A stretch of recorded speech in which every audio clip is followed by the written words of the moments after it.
Billionaire's fiancé kicked the maid. Then the martial arts she thought only existed in legends. She spent 15 years learning how to disappear in a room full of powerful people. But the day someone put a hand on her, everything she'd buried came roaring back. Except this time she didn't run. She didn't apologize. What happens when the quietest woman in the house finally stops shrinking? Hey, welcome back to the channel where we tell the stories nobody else will. The ones about the people who get overlooked, underestimated, and pushed to the edge until they aren't anymore. If you've ever felt invisible in a room where you deserved respect, this one's for you. Stick around till the end, because what this woman does will absolutely surprise you. Let's get into it. Dorothy Reeves woke up every morning at 4:45 before the house even remembered it was awake. She'd press her palms flat against the cold bathroom sink in the staff quarters, look at her reflection, and remind herself of the same three things. Keep your head down, do the work, go home to your daughter. At 37, Dorothy had already lived a life most people couldn't imagine. Before she wore the gray uniform of Marcus Hale's household staff, she had worn a very different uniform. One with a belt tied at the waist, earned through blood, bruises, and thousands of hours on a mat in a small dojo in Atlanta her uncle ran out of an old warehouse. She had been a competitor once. Serious one. The kind of fighter other fighters didn't want to be paired with in sparring. But life doesn't care what you used to be. It only cares what you do next. And what Dorothy did next was raise a daughter alone after her husband passed. And take whatever job kept the lights on. The Hale estate was enormous. Marble floors that echoed, chandeliers that cost more than most people's homes, a kitchen the size of Dorothy's entire old apartment. She kept it running. She knew which of Marcus Hale's shirts needed the collar starched twice, which guest bathroom towels needed to be replaced every single day whether they'd been used or not, and exactly how many minutes before dinner the wine needed to be uncorked so it could breathe. Marcus Hale himself was 40, exhausted in the particular way that only extremely wealthy men manage to look exhausted, like the money itself was heavy to carry. He was polite to Dorothy in the distracted way rich men are polite to furniture. He said thank you without looking up from his phone. He didn't know her daughter's name. He didn't know she used to compete internationally. He didn't know anything about her at all, and that was, in its own way, a relief. Being unknown meant being safe. The one bright spot in Dorothy's long days was her daughter Maya, 11 years old, waiting for her every evening at her sister's house 2 bus rides away, drawing pictures of horses and asking questions Dorothy didn't always have the energy to answer. Maya was the reason for all of it. The early mornings, the aching feet, the swallowed pride. Then Bianca Colt moved in. Marcus's new fiancée was 30, sharp-edged and camera-ready, the kind of beautiful that seemed engineered rather than born. She arrived with 14 suitcases and an assistant who cried twice in the first week. Bianca didn't see staff as people. She saw them as extensions of the furniture, mildly less convenient because they occasionally spoke. On Bianca's 3rd day in the house, she found a water spot on a wine glass Dorothy had polished for the 4th time that morning. She held it up to the light, turned to Dorothy and said loud enough for the other staff to hear, "Do they not teach you people how to actually clean where you're from?"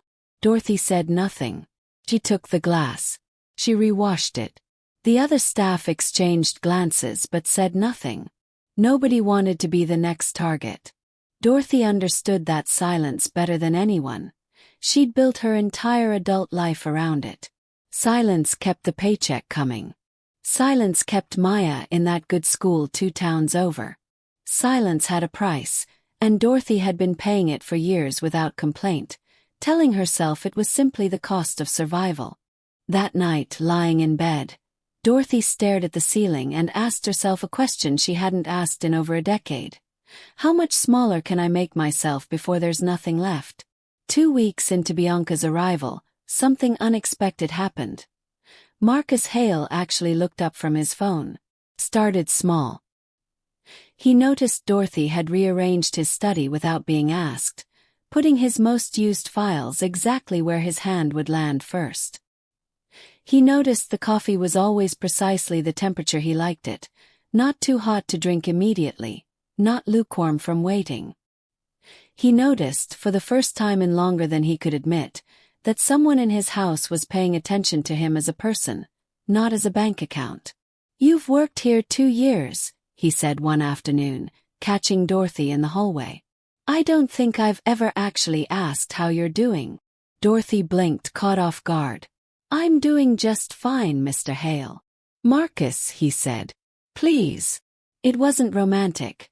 Nothing about it was, and Dorothy would have been horrified if anyone suggested otherwise.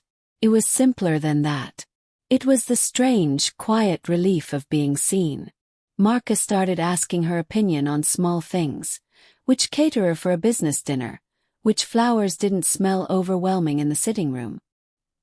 He asked about Maya once, and when Dorothy mentioned she drew horses, he had a set of professional colored pencils delivered to the house within the week. No note, no fanfare, just kindness offered plainly. For the first time in years, Dorothy felt something loosen in her chest. Not hope for anything grand, just the small, warm sense that she mattered in this house beyond what she could scrub clean. But every ounce of warmth from Marcus seemed to curdle something in Bianca. She watched the two of them with a narrowing gaze, the kind of look people give when they sense a threat they can't quite name. It didn't matter that there was nothing there. Bianca didn't need truth. She needed control, and control meant making sure everyone in that house remembered exactly where they stood. Especially the maid. Marcus had started saying thank you to like she was a person worth thanking. Dorothy noticed the shift immediately. Extra tasks appeared on her list, oddly specific, clearly designed to keep her running instead of resting. Bianca began commenting on Dorothy's appearance, her tone, her attitude. Vague complaints with no real substance, breadcrumbs meant to build a case for something. Dorothy made a decision that week. She would not give Bianca a single reason. She would be perfect, untouchable. She'd survived worse people than this. But perfection didn't matter to someone determined to find a target. And the ripple of that tension moved through the entire staff. The housekeeper stopped making eye contact with Dorothy in the hallways, afraid of being caught in whatever storm was building. Everyone could feel it coming, the way you feel a change in air pressure before a storm actually breaks. If you were Dorothy right now, walking that tightrope every single day, would you keep staying quiet, or would you already be looking for the door? The night of the engagement party was supposed to be Bianca's crowning moment. 200 guests. Press outside the gates. A string quartet playing in the ballroom. Dorothy had spent 6 hours preparing, every candle measured to the same height, every chair aligned by an inch of tape she'd laid down herself and removed before anyone arrived. Bianca found her near the back hallway, adjusting a floral arrangement that had tilted slightly to one side. Bianca had been drinking. Not drunk exactly, just loose enough that whatever restraint she normally performed in public had slipped. "This is crooked," Bianca said, gesturing at the flowers. "Just like everything you touch." Dorothy straightened it without a word. "I don't think you understand your place here," Bianca continued, voice rising. "You're staff. You're nothing. And after tonight, you won't even be that." Dorothy kept her eyes down, kept breathing, kept her hands steady. Then Bianca shoved her. Not a light push. A real one. Both hands, full force, aimed at a woman she assumed would simply fall. Dorothy didn't fall. Her body moved before her mind caught up. 15 years of muscle memory igniting in half a second. Her weight dropped low. Her hand caught Bianca's wrist mid-motion.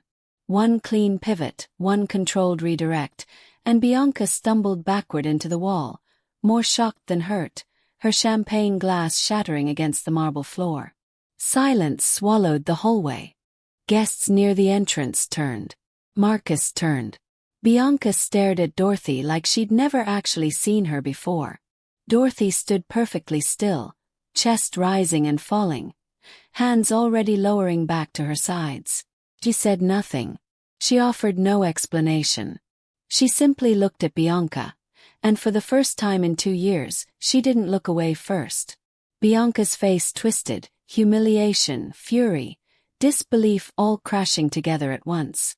She opened her mouth, closed it, opened it again. Marcus took a single step forward, his expression unreadable. His eyes moving between the woman he was set to marry and the woman who had just quietly, effortlessly, stopped her. Nobody in that hallway said a word. What would you do if you were in Dorothy's place right now? Tell us honestly in the comments. The party didn't stop, but everything underneath it had shifted. Bianca disappeared upstairs, trailed by her assistant, refusing to speak to anyone. The guests who'd witnessed it whispered in tight clusters, already reshaping the story into something scandalous by the time it reached the far end of the ballroom. Dorothy finished her shift in silence, cleaned the broken glass herself, and waited for the moment she knew was coming, the moment someone would tell her to pack her things. It came the next morning.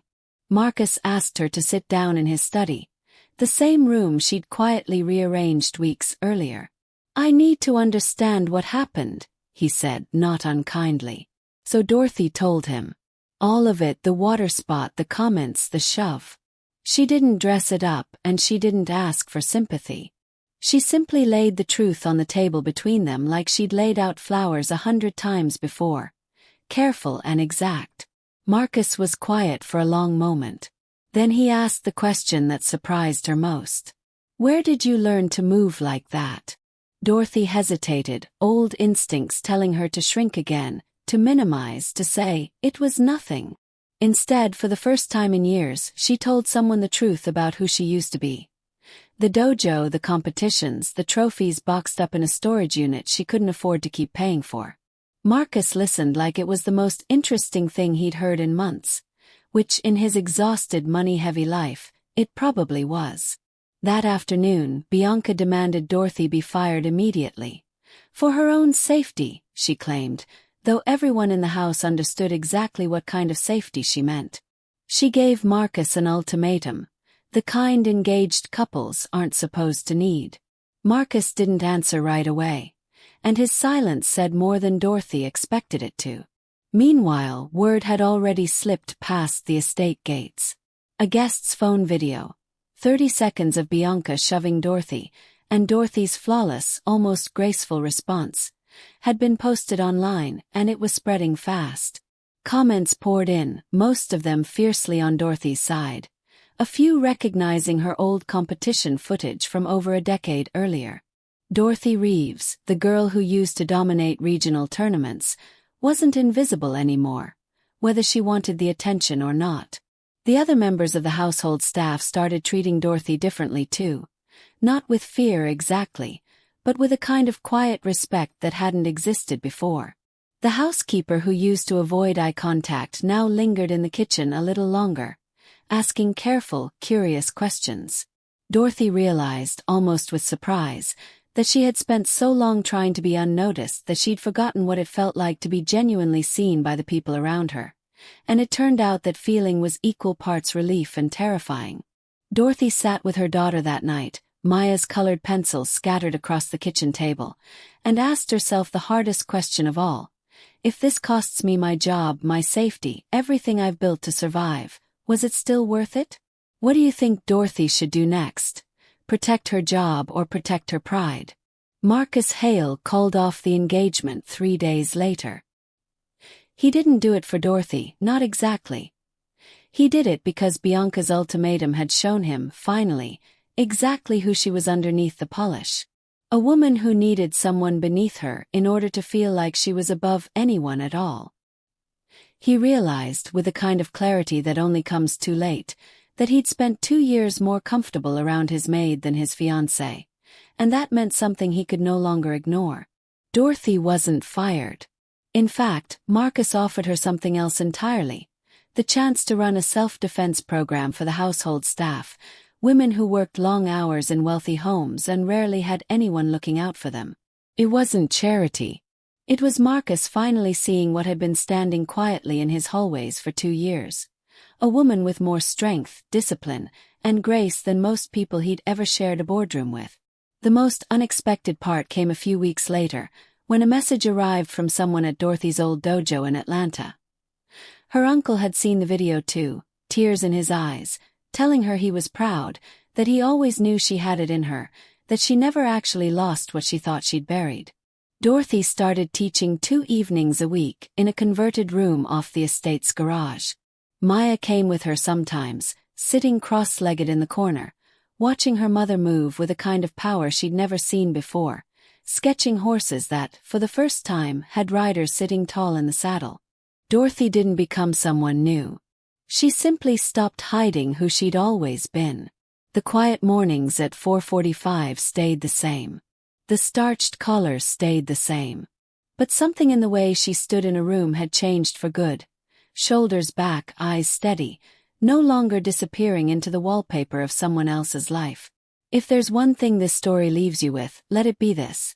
The people who move quietly through your life, who keep their heads down and do the work without complaint, are very often carrying more strength than you'll ever see, until the day they don't have to hide it anymore.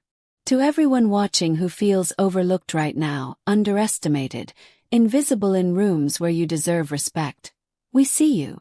And we hope Dorothy's story reminds you that your quiet doesn't mean you're weak. It just means you haven't needed to show them yet. If this story moved you, hit that like button. It helps more people find stories like Dorothy's. Subscribe if you want more real, emotional stories about the people who get underestimated and rise anyway. Drop a comment and tell us. Has someone ever misjudged you because you stayed quiet? We read every single one. And if you know someone who needs to hear this today, share it with them. You never know whose day you'll change. Thanks for watching, and we'll see you in the next story.